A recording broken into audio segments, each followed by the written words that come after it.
Dear students, today we are going to talk about impact of globalization on agriculture. Let us first look into the importance of agriculture. As we all know that agriculture allowed us to shift from hunter-gatherer societies to early settlements. Agriculture was probably first practiced in the Fertile Crescent, a region of southwestern Asia that includes part of what are now Iran, Iraq, Israel, Jordan, Lebanon, Syria and Turkey. Other cultures discovered the benefits of agriculture somewhat later.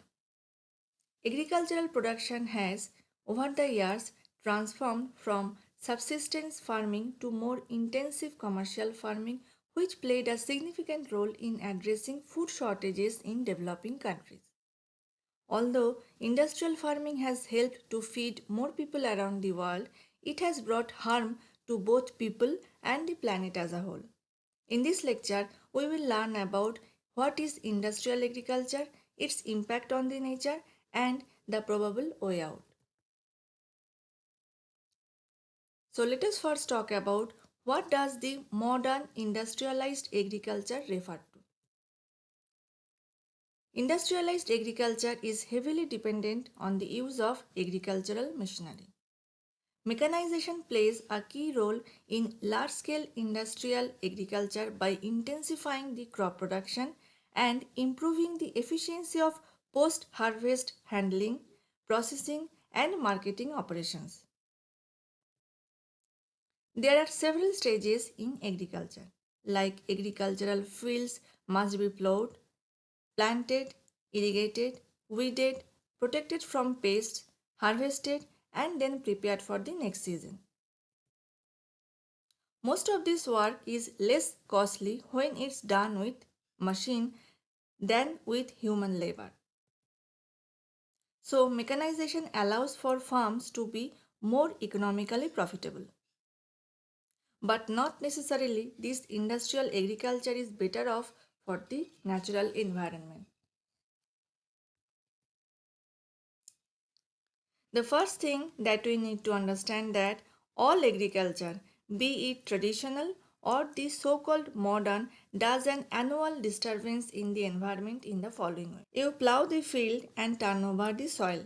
It follows that you are halting succession that naturally plants go through, maybe from smaller to larger and from annual to perennial and maybe from grasses to woody species to trees. Agriculture halts that succession of plants. Additionally, in large industrial agriculture, organic matters are removed. Had it not been removed, that could have been decomposed and nutrients could have been returned to the soil naturally.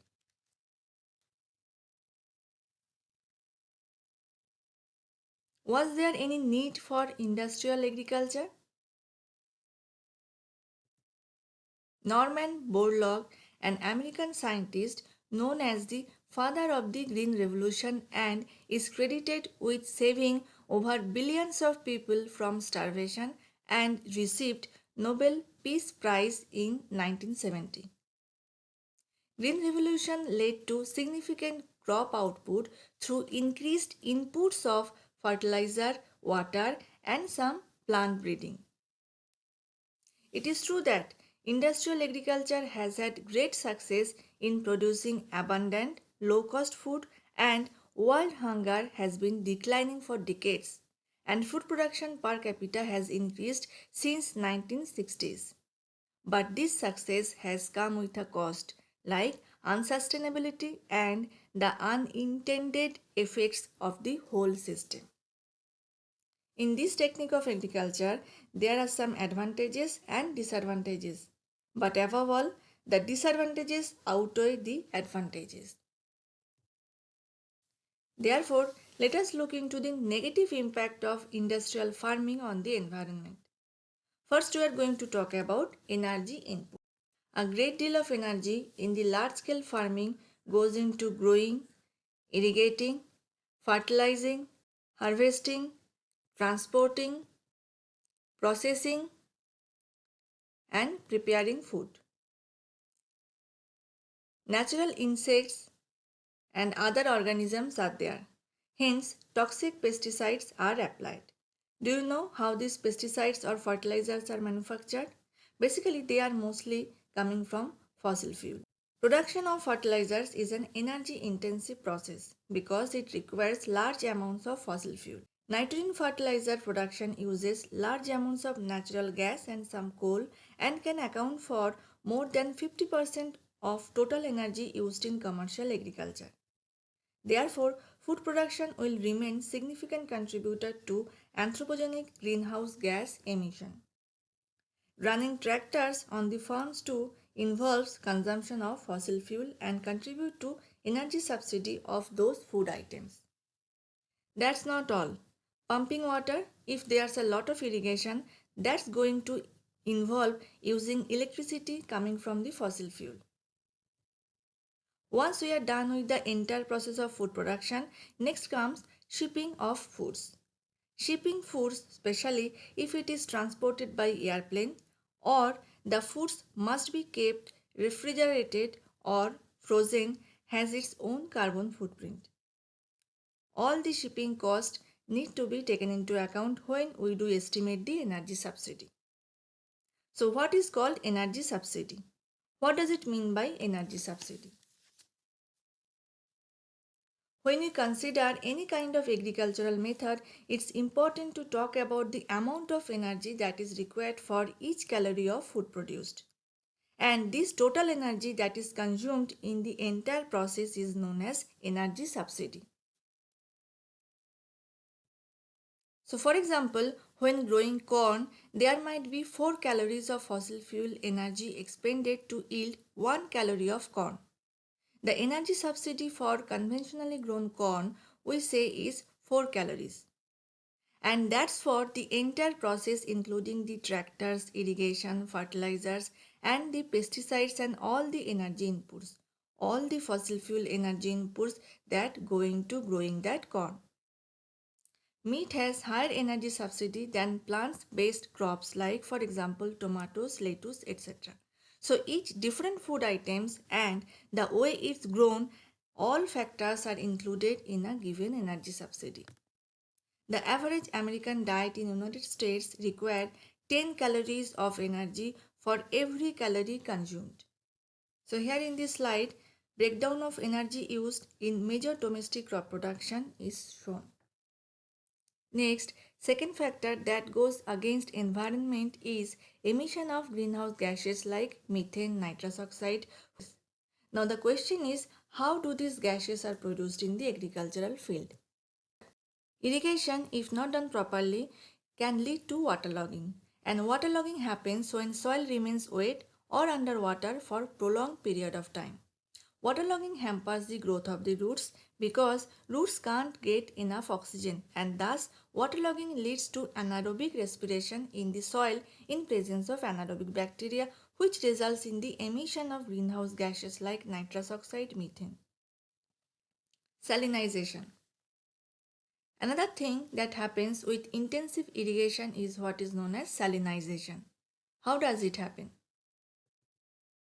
With time, irrigating water evaporates which leaves behind small amounts of soil on the ground and become highly concentrated on the soil surface.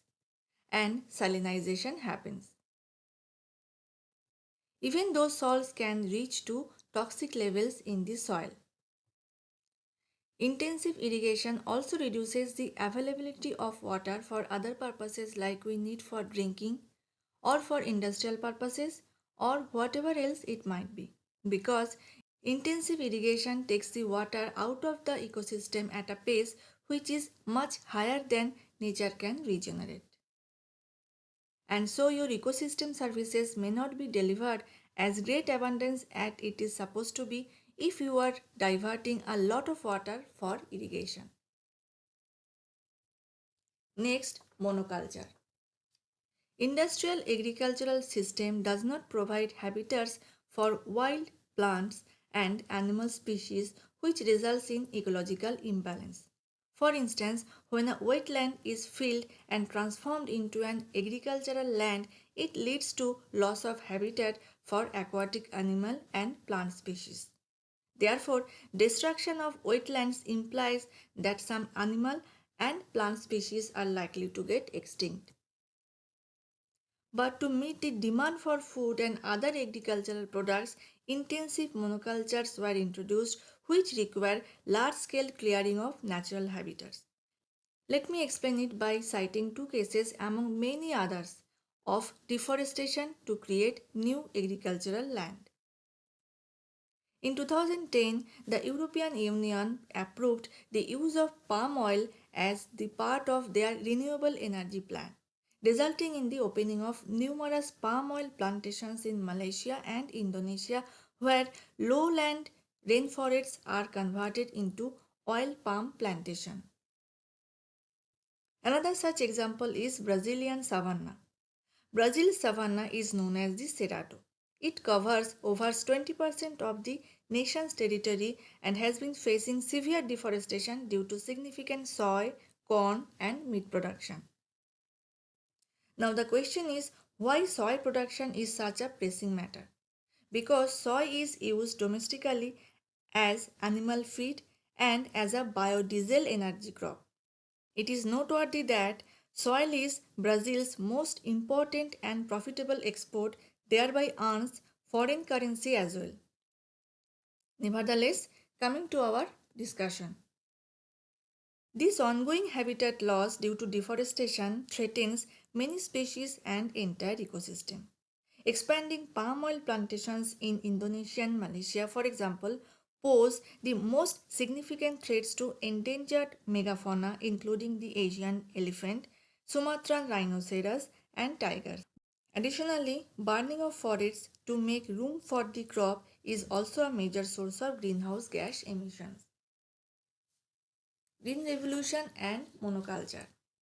As noted earlier, Norman Borlaug developed new disease-resistant high-yield varieties of wheat between 1950s to 1960s. By combining Borlaug's wheat varieties with new mechanized agricultural techniques, Mexico was able to produce more wheat than was needed by its own citizens, leading to them becoming an exporter of wheat by the 1960s. Prior to the use of these varieties, the country was importing almost half of its wheat supply. Due to the success of the Green Revolution in Mexico, its technology spread worldwide in the following decades. The Green Revolution in India was initiated in the 1960s by introducing high-yielding varieties of rice and wheat to increase the food production in order to mitigate hunger and poverty.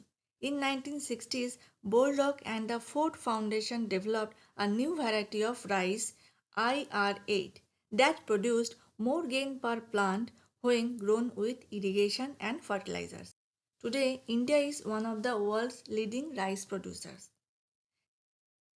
These input-intensive farming techniques brought in large-scale monoculture farming worldwide in both the developed and developing world, replacing traditional subsistence farming.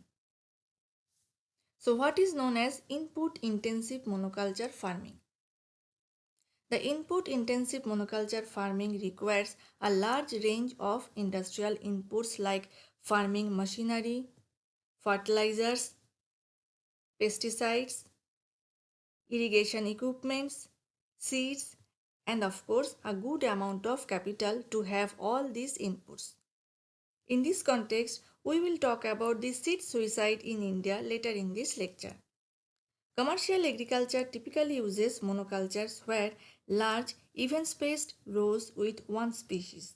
It is evident that this process leads to minimal biodiversity, or in other words, monoculture is described as a biodiversity of one.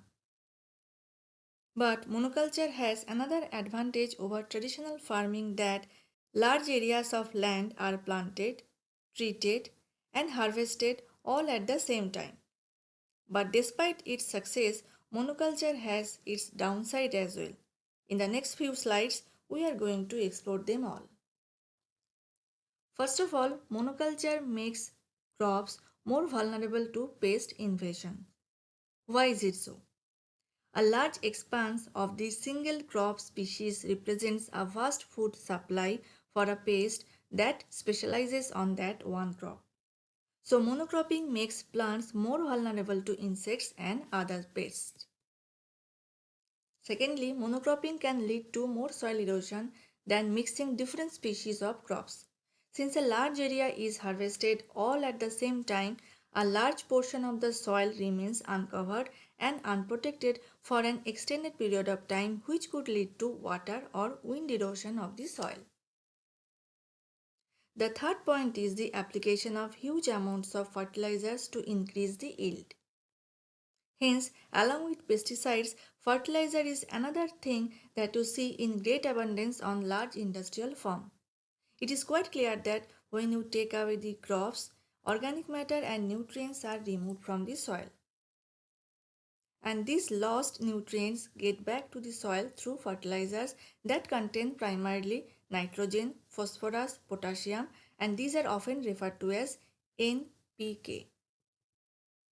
The other type of fertilizer that is used in agriculture is known as organic one. Organic fertilizers are composed of organic matter from plants and animal manure. Here a few lines are mention worthy regarding the manufacture of nitrogenous fertilizers. The Haber-Bosch process is used to produce ammonia by extracting nitrogen from the air and by combining it with hydrogen. Ammonia is a basic building block for ammonium nitrate fertilizer which releases nitrogen. Ammonia may also be mixed with liquid carbon dioxide to create urea. In the process of monoculture, the use of huge amount of fertilizers takes a toll on nature by hindering nature's own fertilization process that happens in the presence of sun, healthy microbiotic soil, and if traditional crop rotation process is followed. Today, ammonia production accounts for about 1.5% of total global carbon dioxide emissions and about 80 to 90% of ammonia produced worldwide is used in fertilizer. It follows that agriculture too one of the major causes of global warming. Not only that, the unused portion of the synthetic inorganic fertilizers normally washed into the surface water and groundwater and may lead to the eutrophication in the surface water. No doubt that pesticides made agriculture more efficient and help us get better yield by preventing crop damage from pests. Additionally, the application of pesticides is relatively easy as well with proper machinery. But the sad part is that persistent pesticides remain in the environment for a long period of time and put animals and high trophic levels at risk for high exposure to pesticides through bioaccumulation via food chain. There's another problem with pesticides, that is what is known as the pesticide treadmill. Next we will learn what is the pesticide treadmill. Consider a crop that's infested with pests. The farmer definitely applies a pesticide. As a result, most of the pests die, allowing the crop to do better. But it would continue to happen only for a period of time, not forever. Because some resistant individuals indicated here as red ones live on and would reproduce. Over time, proportion of resistant individuals in pest population grows. So, old pesticide won't work much later on. Therefore, the farmers need to look for a new pesticide. And the process starts again, thereby being called the pesticide treadmill. Another drawback of synthetic organochlorine pesticides is that it kills animals or insects that are beneficial for the farmers. Additionally, pesticides can run off agricultural fields and enter surface water and groundwater and pollute them. Pesticides do harm agricultural workers. Worldwide, an estimated 1 million to 5 million agricultural workers experience pesticide poisoning each year from application or coming in contact with soil and crops that has been exposed to pesticides. Even several thousand people die of pesticide exposure each year around the world. So these are some real significant things to consider when you weighing the pros and cons of large commercial agriculture and smaller scale organic or other kind of sustainable agriculture.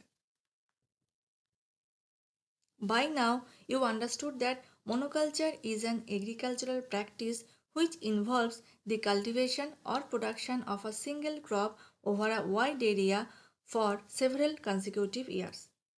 An example of how monoculture can lead to disasters is the Great Famine, which called Irish Potato Famine. It began in 1845 and ended in 1852.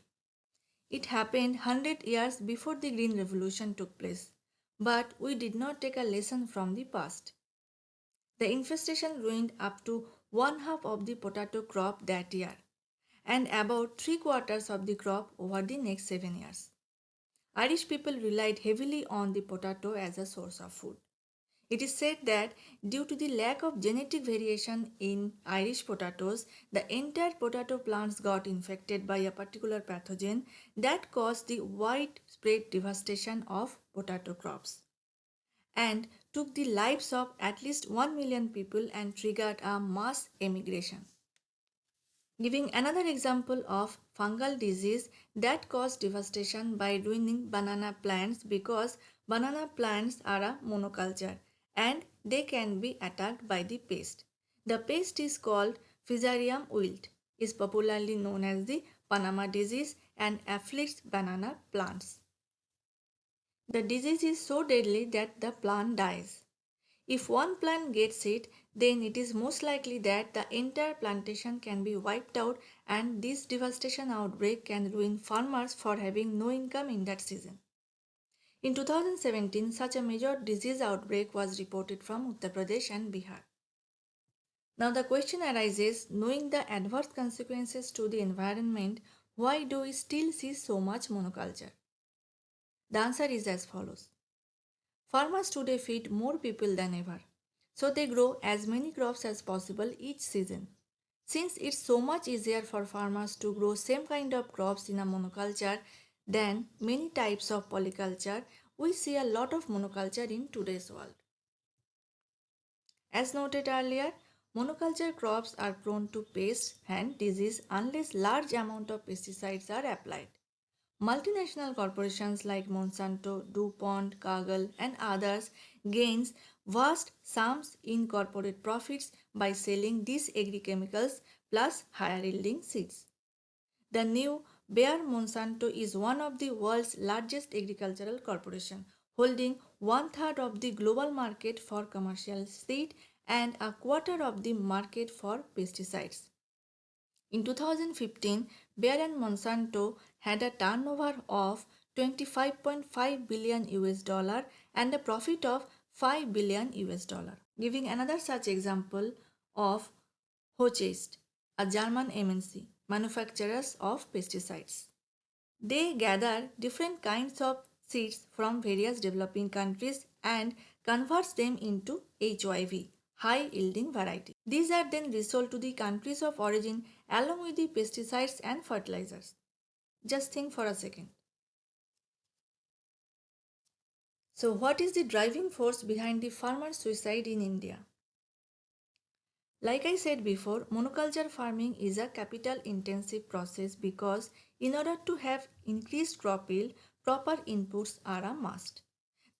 Therefore, small scale farmers become dependent on debt. There could be several reasons such as bad season, sometimes crop prices falls as yields increase. Then farmers are unable to repay their debts with high interest. As a consequence, they are forced to sell their land or borrow from unorganized elements such as moneylenders and thus falling into the debt trap, pushing them to commit suicide. Indian environmentalist Professor Vandana Shiva writes, as Monsanto profits grow, farmers' debt grows. It is in this systemic sense that Monsanto's seeds are seed of suicide. Hundreds of thousands of farmers have committed suicide in India after Monsanto's BT cotton seeds largely failed in Andhra Pradesh since 1998. Punjab and Maharashtra, the Vidarbha area, are not far behind in numbers.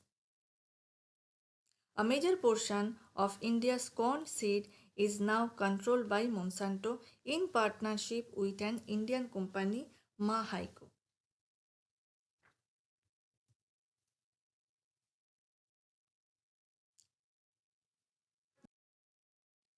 Next, story behind the genetically modified cotton seed.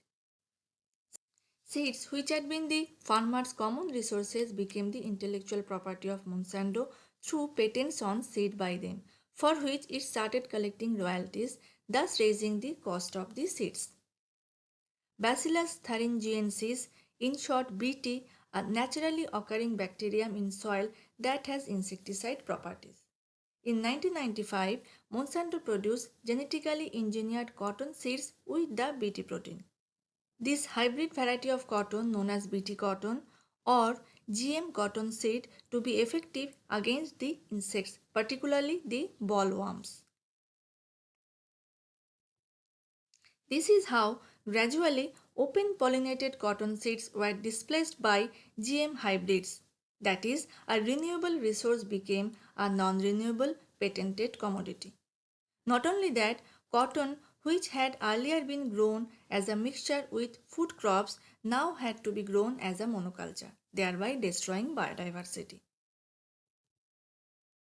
Indigenous cotton is rain fed, but BT cotton needs irrigation. Indigenous varieties are pest resistant, but BT cotton, even though promoted as resistant to the bollworm, has created new pests.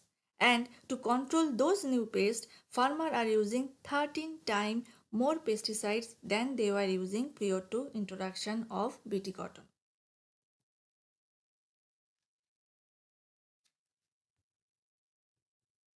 So now we'll talk about the polyculture.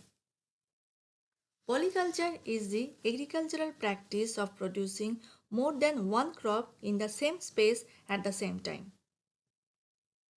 Multicropping, intercropping, and alley-cropping are a part of polyculture. This technique makes use of given space, nutrient, and energy in a balanced way. And that is the most important part. Even we can introduce diversity in monoculture if the farmer grows many different variety of the same vegetables, for example tomatoes. In case of varieties of tomatoes, farmer would harvest the ripening one first, then pick the other kind, unlike in case of the same type of tomatoes, where they all ripen at the same time and the farmer harvests them all at once. Even pests can attack a particular variety and destroy them. But there are other varieties that would survive, and at the end of the season farmer won't go hungry and would be able to make money. No doubt, modern industrial agriculture has increased agricultural production, and this has led to increased food sustainability across the globe. Monocultures are good at producing loads of one type of plants that was once need of hour. However, monocultures requires lots of money to buy all the chemicals, seeds, and to run the expensive equipments. Whereas in polyculture, we are working with nature and hence it is the best option. At the end, I would like to say that irrespective of how do we grow the world's food is having a serious impact on the environment. It uses more land than anything we do. In a nutshell, we have learned that industrial agriculture is the biggest driver of species extinctions and ecosystem degradation. It is also the single biggest user and polluter of water on the planet. And it is one of the largest contributors to climate change in the world. So that finishes this topic. Thank you.